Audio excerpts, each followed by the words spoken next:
welcome back to Furniture Flipping Teacher. In this video, I am going to be making over this lane cedar chest. It is in really rough shape, but I'm excited to give it a new life. Thanks to Kreg for sponsoring today's video.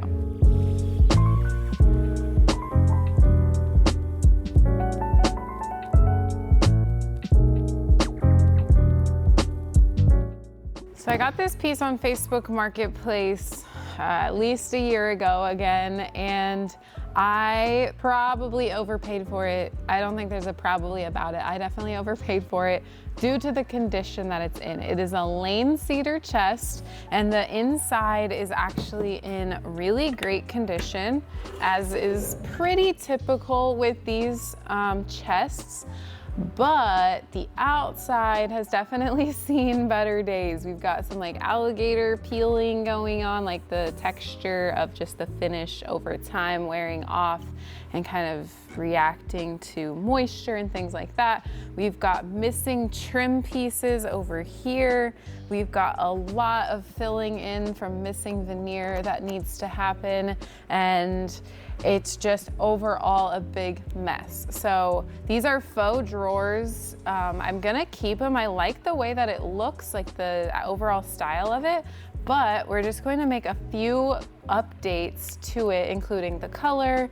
And then also down below here, I told you at the beginning that this video is sponsored by Kreg, which is the tool. The Kreg pocket hole jig is the tool that is essential to making new bases. So I'm gonna be taking you guys step by step on how to create a new base for this piece, but it's also pretty universal for really any piece that you wanna make a base on. So stay tuned for that here in just a little while. First things first though, the hardware is gonna come off.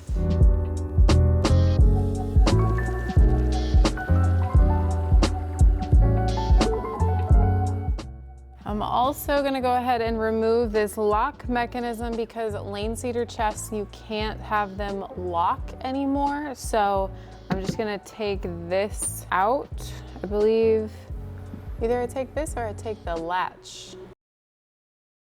I don't know, maybe I take the latch. I still want the button on the front, so let's see.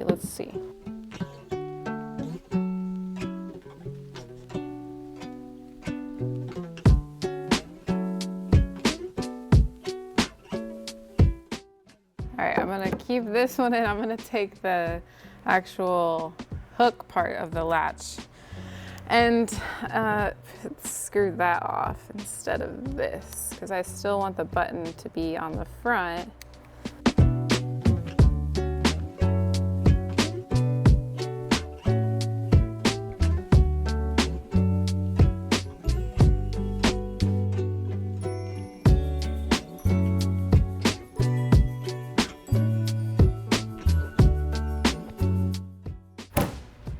Okay, next up, I am gonna clean this. I've got some simple green that I'm just gonna spray on the surface. So while I'm cleaning, I kind of like to assess my piece, see what's going on with it, see where some repairs need to be made, see where maybe there's some failing finish that needs to be sanded off. And so I'm just noticing a lot of failing finish on the top here.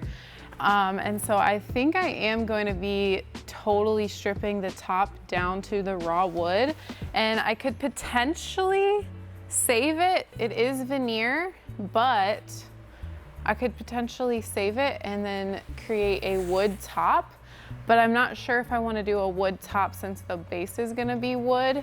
So that's a potential, but no matter what, I'll have to be sanding it all the way smooth.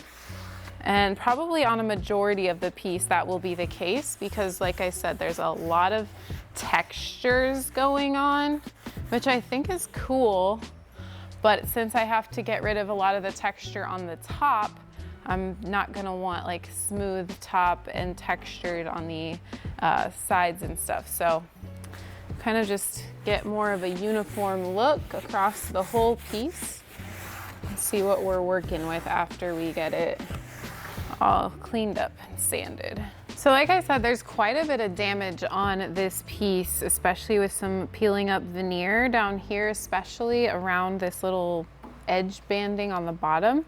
So I am going to first use a paint scraper and just see if I can get any loose veneer off of there. And if it comes off easily, I may just try to peel it all off, and that way I don't have to fill anything. But if not, then I will be filling in the areas with Bondo. Yeah, I kind of thought that it was just loose on the edges, which I was correct in. So probably just gonna end up being a lot of filling as opposed to ripping off all of the veneer. Okay, so I scraped off as much as I could, and I got an idea that since this veneer is so thin, instead of going and filling all of the areas in with Bondo, because it's kind of a lot of an area, like I still need to use Bondo on other spots, but instead of doing it on this whole entire spot, I thought maybe I could sand the veneer off so that it's not uneven like it is now. So I am gonna try doing that. I've got an 80 grit sandpaper on here, and we'll see what happens. Okay, it's definitely working. So I'm gonna go ahead and do that on the rest of this little band here. I don't think I'm gonna do it on the sides because the sides are a lot less chipped off, so I'll do Bondo on the sides. But usually I'm saying don't sand through the veneer, but since I'm not worried about keeping the veneer here, it's okay that I'm sanding through it. I'm sanding all the way through it along the whole edge.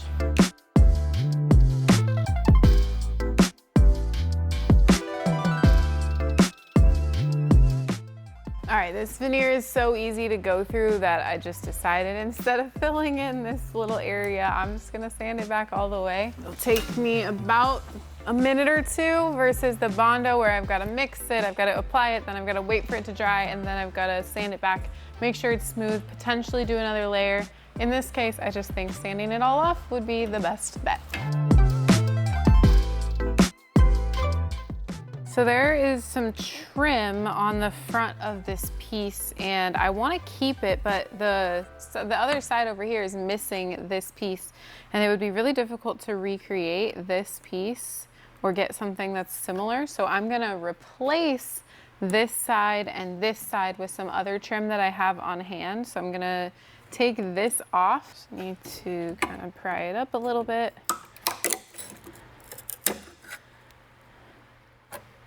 Then I'll use this for sizing on the next piece, and I'll cut it to size for both sides, and then we'll be able to just glue that right back on there, and it'll be like it was always there.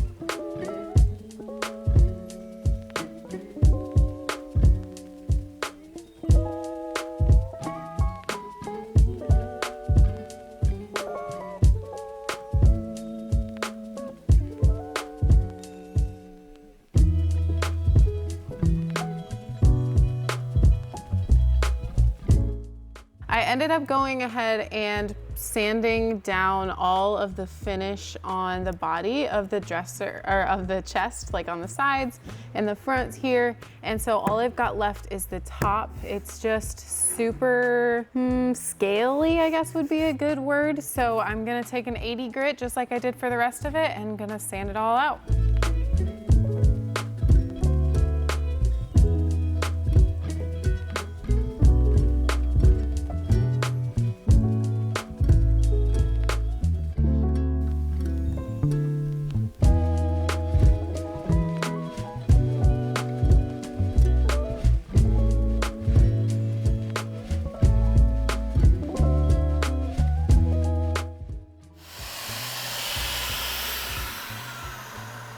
Got her done.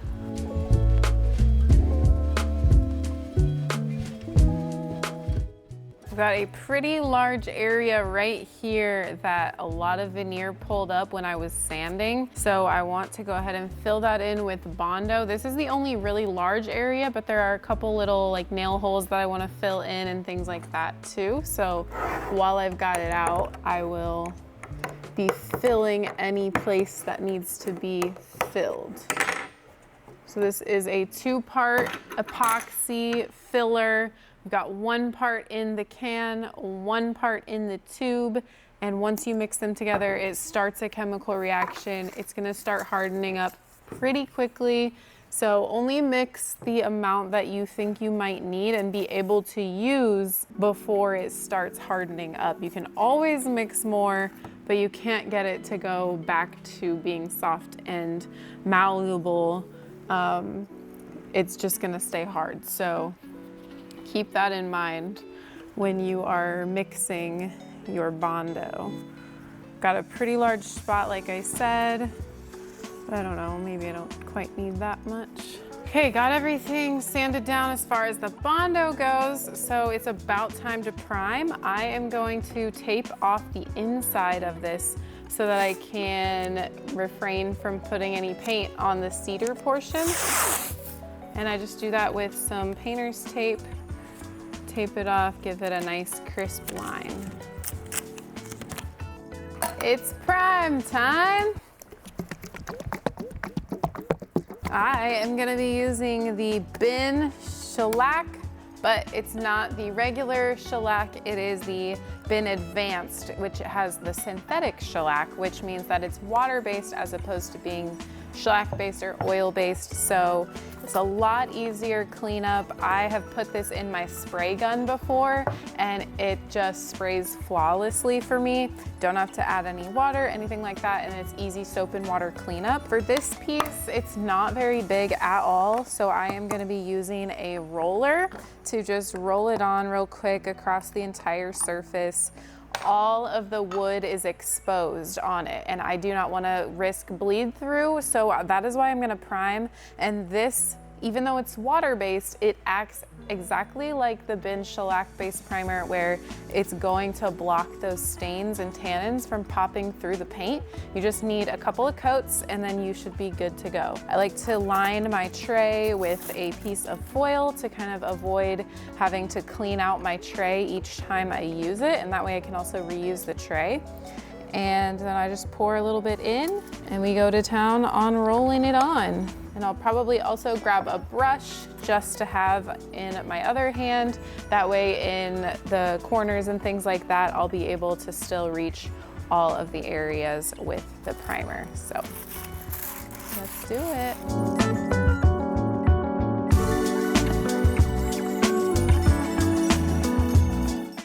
Between coats of primer, I'm just going to take a sanding pad and smooth out all of the primer.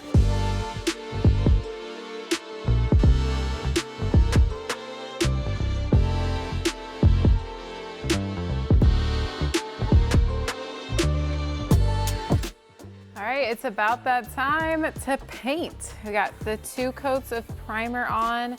Everything is looking nice and smooth and flawless. So I am going to get some paint on. I went back and forth for the color of this. You know, I wanted to go a little bit more moody. So instead of going the light and bright, I went a little bit more dark and moody. And I am going to be putting on this color called Hampton Olive. It's by Dixie Belle. It's in their silk line, so it's not gonna need a top coat unless I wanna change the sheen of it because it's a pretty matte finish once it dries down. I have used this on another project before, so I've got about 2/3 of a can left, which should be plenty, especially because I'm gonna be brushing this on, and I'm gonna be brushing it with Zebra's newest brush. It is the oval brush. I love using oval brushes on furniture whenever I do use a brush, but Zebra has never had an oval brush until now, so I'm really stoked to try this out. It's much thicker and it's gonna be able to hold a lot of paint. This is really great for chalk paint, but it's really great for just any furniture paint as well. So there's links down below in the description along with a discount code if you're interested in checking out Zebra's oval brush or really any other brushes. This is really the only brushes that I use nowadays on my furniture. They're just such high quality synthetic brushes. A1 on my book. All right, let's get to painting. When I'm brushing, I do like to try and go in all one direction. So I'm going from the top to the bottom or the bottom to the top. I'm not going side to side, every different direction, because although this paint is self-leveling, it will still show just a few brush stroke marks. That's just kind of comes with the territory when you're painting with a brush. But anytime I do have brush stroke marks, I want them all going in the same direction. I don't want them going every which way, because then you'll be able to tell, and that's just not how I like my pieces to be personally. First coat is complete. I am loving the brush like I knew I would. It's a zebra brush and it's an oval brush. It's like my two favorite brush types. So I'm gonna let this dry now, and then we'll do a sanding between coats. I'm assuming this is gonna need 3 coats. Remember, it always looks worse before it looks better, so it's very splotchy right now, but to be expected because it was white and now we're going to a darker color. So we should get better coverage on the second coat, and then of course the third coat if necessary, which I'm thinking in this case we will. But no worries, I am going to let this dry and we'll come back for coat number 2. All right, I'm gonna go ahead and use my little sponge sander to just smooth the first layer of paint, and then we'll move on to coat number 2.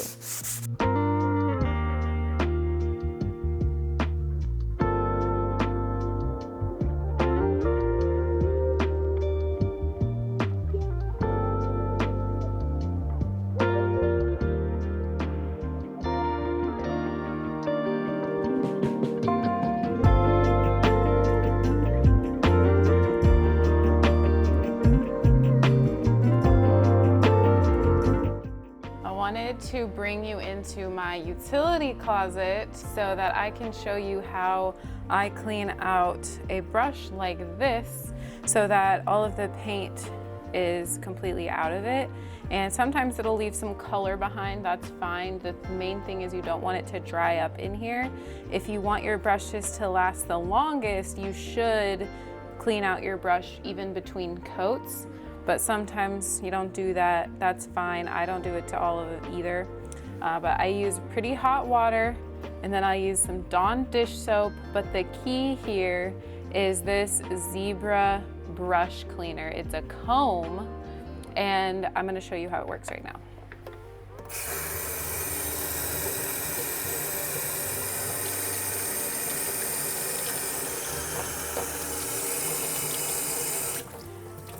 I'm gonna start by getting all of the paint out that I can by just rinsing it with the water and with my hand. Okay, pretty clean, but not all the way clean.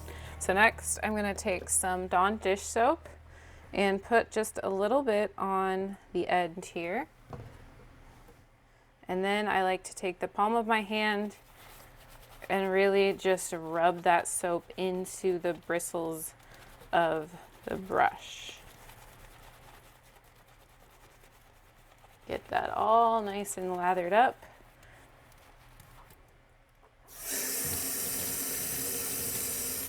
And then next I'll turn the water on and I'll start to run the comb through the brush, scraping any of the leftover paint.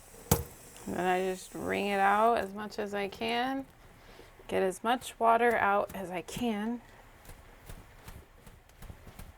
And then I always store my brushes upright so that the water runs down off the bristles and not back up into the metal portion and the wood portion, because that can just get rusty sometimes, and just best to avoid that. So this tool right here is really great, especially if you do leave your paintbrush with paint on it for a few coats.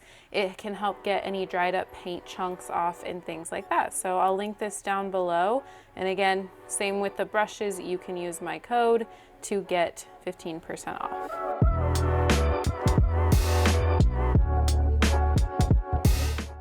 So now that I've got everything painted and it is dry, it's time to move on to the elephant in the room, the sore looking part down here at the bottom. We are going to create a base for the bottom of this so that it can still be elevated off the ground, but it's going to be a lot more classic and nice than this original base. And plus this has so much damage to it that it wouldn't even be worth fixing. So I'm gonna flip this over on its back and I am going to show you exactly how to create a base using my Kreg Jig 720 Pro. And I'm gonna show you exactly how you can do it too with ease on any piece of furniture that you may want to add a base to. Now that I got the base off there, I am going to go ahead and measure the bottom of this piece so that I know exactly how long I want the base to be. I was thinking potentially the same width as the old base, but I might go a little farther out. So I'm just gonna measure so that I can get my own measurements here. So you're gonna wanna do this side and the long ways, and then you're gonna do 2 of the side because there's 2 sides. So I am going to measure from back to front, and it looks like I'll want it to be right about 15 inches because I'm gonna wanna inset just a little bit. Typically on pieces like this where I want that MCM look, I'm gonna do an inset, but if you're doing a dresser or something like that, you don't necessarily need it to be inset, so you would wanna measure from side all the way to the side. And then for the long ways, I wanna go from this edge here, all the way to this edge over here. And it looks like we're 41 1/4. So now that I've got my measurements, I am going to grab my wood out and we're going to make some cuts. So for building bases, I pretty much 99% of the time would suggest to use red oak wood or at least some type of hard wood. I would try my best to stay away from pine because it is just a much softer wood. It's still durable, but because it's gonna be holding your entire piece of furniture, it's just best to spend a little extra money for that reassurance that you are gonna get some strong wood to hold up your piece. So we are doing 2 sides and a front along with some legs, but for the 2 sides and the front, I am going to be using a 1x3 red oak board, and the 2 sides need to be 15 inches, but there's a caveat to that because we have to take into account the legs. And I will be using a 2x2 for the legs, but if you know wood is always cut smaller than the actual measurements say. So really this is 1.5 by 1.5. So since the corners are each gonna have a leg, 1.5 plus 1.5, that's 2 legs. That means 3 inches is going to be taken up by the legs. Stick with me, it's gonna make sense, especially when I start putting it together. But since the sides need to be 15 inches, we need to take the 3 inches off of that measurement. So we're going to measure out 12 inches from for each side panel that we are going to make for the base. So I'm gonna measure that out and then I will cut with miter saw. Okay, so there we've got one 12-inch piece like so, and then I will do the same on this piece here, 2 pieces. Now we'll move on to the longer piece for the front panel. So for the front piece, it is needing to be 41 1/4. So again, same thing, since I'm gonna have 2 1.5-inch legs on the edges, that's 3 inches total. So I'm gonna subtract that, and so that's gonna be 38 1/4 inch for that long piece in the front. So we're gonna measure that. So now we've got the 2 side pieces and then the long piece for the front. And now I am going to decide how long I want the legs to be, because this is ultimately going to determine how far off the ground it sits. I think it was probably around 3 to 4 inches before, and so I think I'll probably do around that same thing, maybe 5 inches, just to elevate it a tad bit more.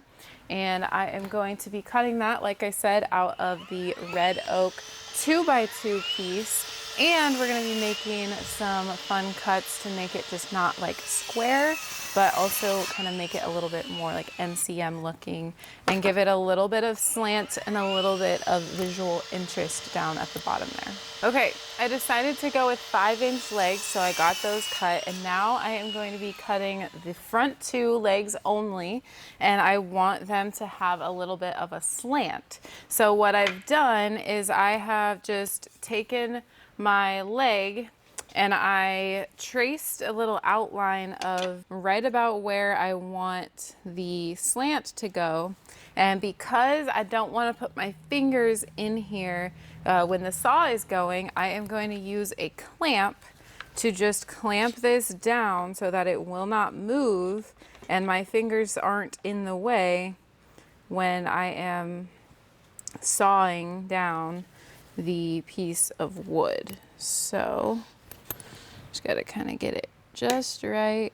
And then this will also kind of give me a template because each one will be able to be the exact same if I line it up on the lines correctly.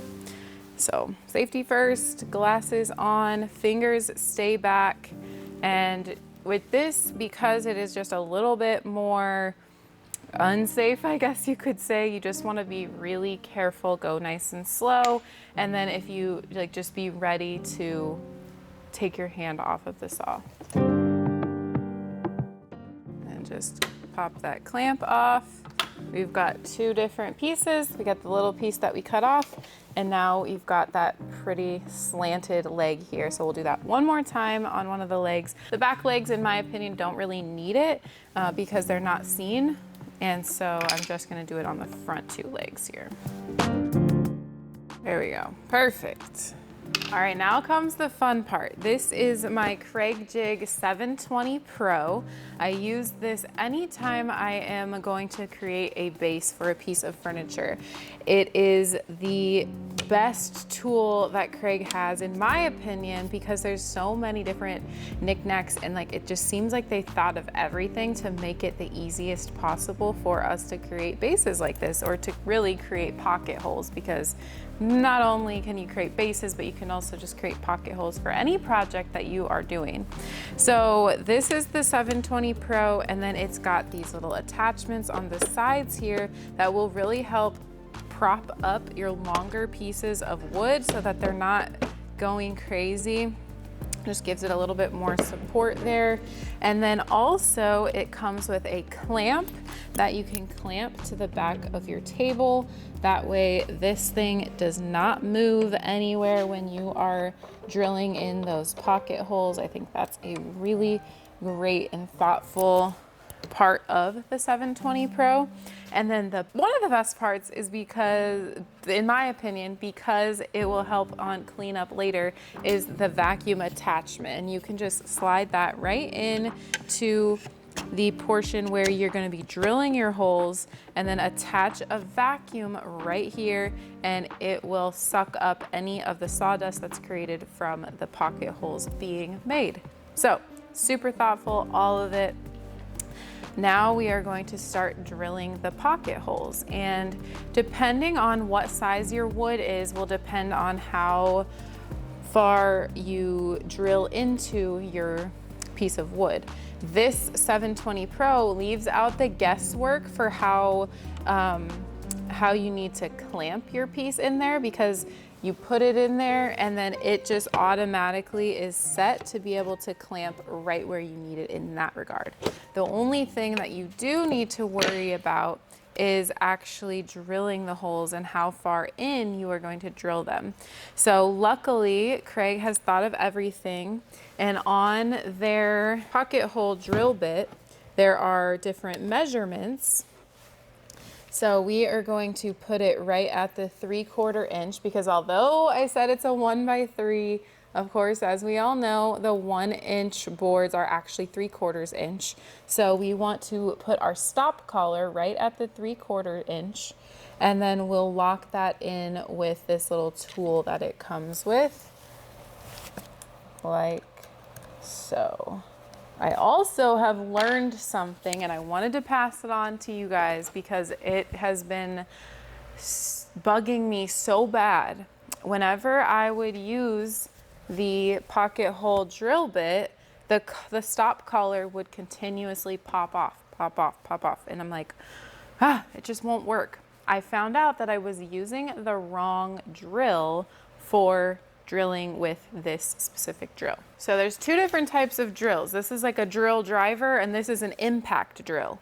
I was using the impact drill, and it was creating so much vibration that it loosened the stop collar. So I have been told that if I use the drill driver instead of the impact driver, then that should not happen. So we're gonna put it to the test right now. I am going to be creating several pocket holes. We're gonna start with the side pieces, and we're gonna go 2 pocket holes in this direction and then flip it over and do 2 in this direction. So all you do is slip that right in there and then clamp it down to where the pocket holes are going to be in the middle of the board. Clamp that down all the way. And then this is when we create the pocket holes. And we're gonna go all the way down to this stop collar right here.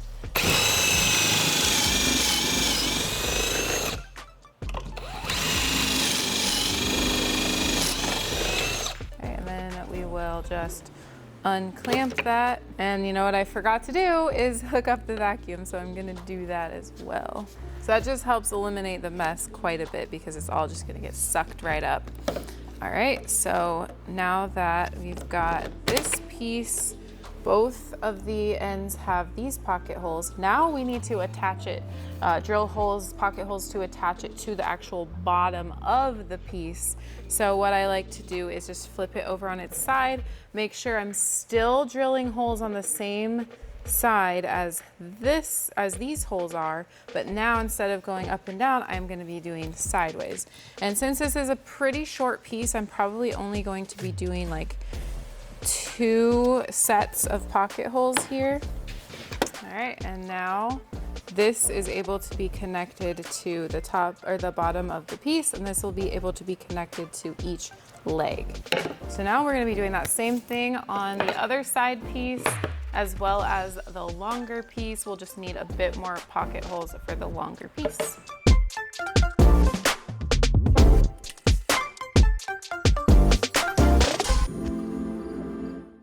It's time to put this base together. I am going to be using some clamps, and then whenever you are putting anything together with pocket holes, you are going to want to use pocket hole screws. So in this case, because of the size of my wood, I'm going to line that up with the size of my screws. There are things online on Kreg's website, and then also in the directions that come with your pocket hole jig. But the 3/4 inch wood always needs the 1 1/4 inch screws. And then the other thing to remember is that you want to make sure that you've got the correct coarseness or fineness of the screw. So when you're using a hardwood, you want fine screws. When you are using a softwood, you want coarse screws. So in this case, since I'm using the red oak, it's a hardwood, I have fine screws, and that's just like the thread on the screws is a little bit closer together versus farther apart for the coarse screws. So that's going to help with your like wood splitting and things like that. You don't want your wood to split, so you've got to use the correct screws. So each direction, each end is going to get a leg, and then I'm going to be just clamping it down to the table and screwing it in so that it all holds together. I'm also going to be grabbing some wood glue just so that we can hold it together extra tight, and then the screws will essentially just be that reinforcement. Just going to add a tad bit of glue here on the end. The Kreg jig also comes with a drill bit that fits into the pocket holes as well, so you'll want to make sure to use that too. It's a square bit. And it's so long so that it can reach down into that pocket hole and really grab hold of it.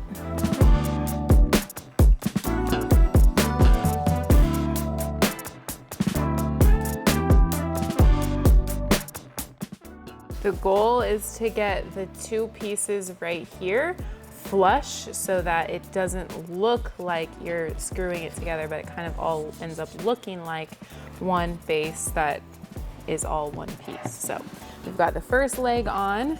We'll put the second leg on here. When you are working with the slanted legs, you've definitely got to think it through, and really anytime you've got to think it through to where it belongs and what direction it goes. So this is going to be the front, so this is exactly how I would want my leg to be.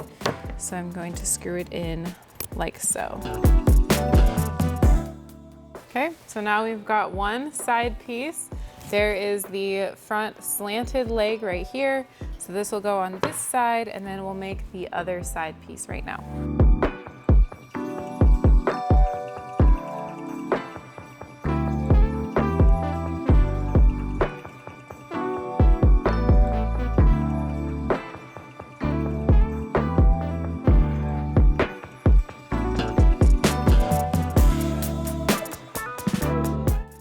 All right, here is the new base for the Lane Cedar chest. I really like how it turned out.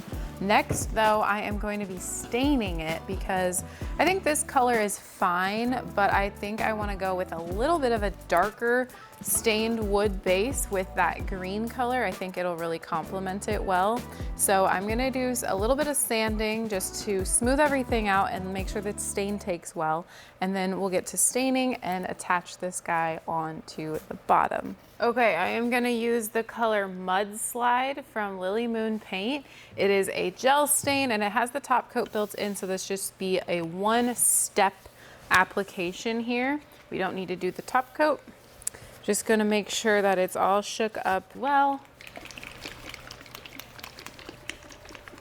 And then I just am going to squirt it onto the surface and spread it around with my chip brush, and then I'll wipe back any excess with my towel here.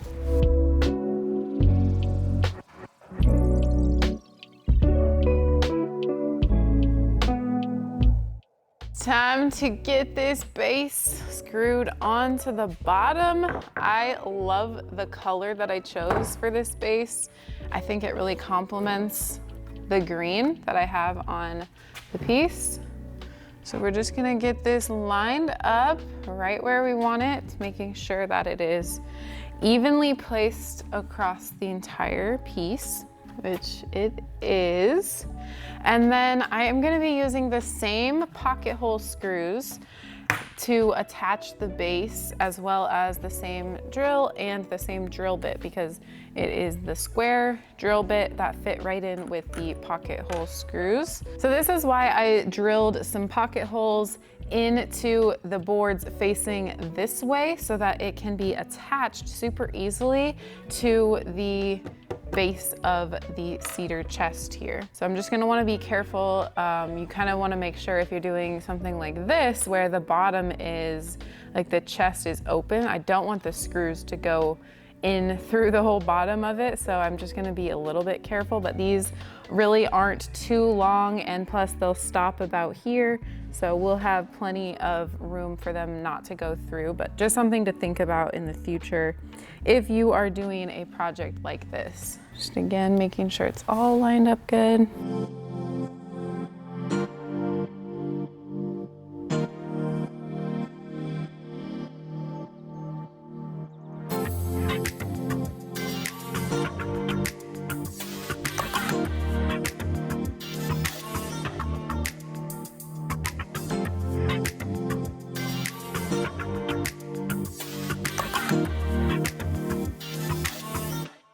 All right, here is the final result of the Lane Cedar chest. I did go ahead and put some gold gilding wax on the original hardware and reinstalled that after some cleaning.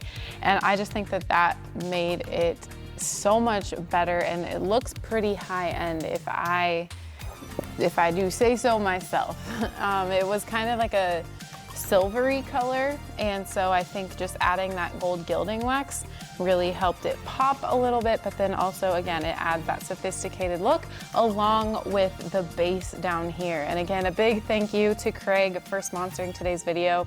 I couldn't have made this base without their tools, so if you're interested in learning how to make a base, I hope that you learned a lot in this specific video, but then also there are going to be links down below in the description for some different pocket hole jigs and things like that from Kreg and They're very high quality, highly recommended by me. I've made several bases for pieces, and Kreg jigs are definitely the best on the market for pocket hole jigs and materials to help you create a base. As for a cost breakdown for this piece of furniture, I bought it for $100, so I am already way over the amount of money that I would typically even want to put into a piece like this. I don't know what I was thinking when I bought this, probably I think like 2 years ago. I think I was just excited to get a cedar chest because maybe I had just done one or something like that. I don't really know,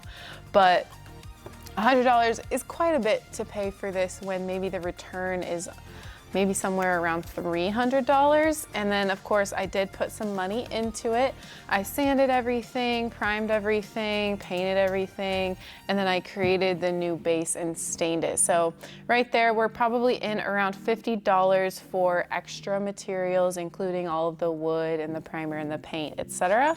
And so $150 in. If I can sell this for $300, that would be $150 profit. Not too bad. This definitely needed a lot of love, so it probably took me around maybe 6 hours to complete fully, not including dry time and things like that. And it is a Lane cedar chest, so it has the brand name. I'm confident that it will sell. It's been a while since I've sold a Lane cedar chest, so I'm not sure how much I'll be able to sell it for in this market, but I think it's got a really good contrast. Let me know what you guys think of this project and of the final result down below in the comments. I'd love to chat with you. Thank you so much for watching. I will be back with another furniture flip next Thursday, and I'll see you on the flip side.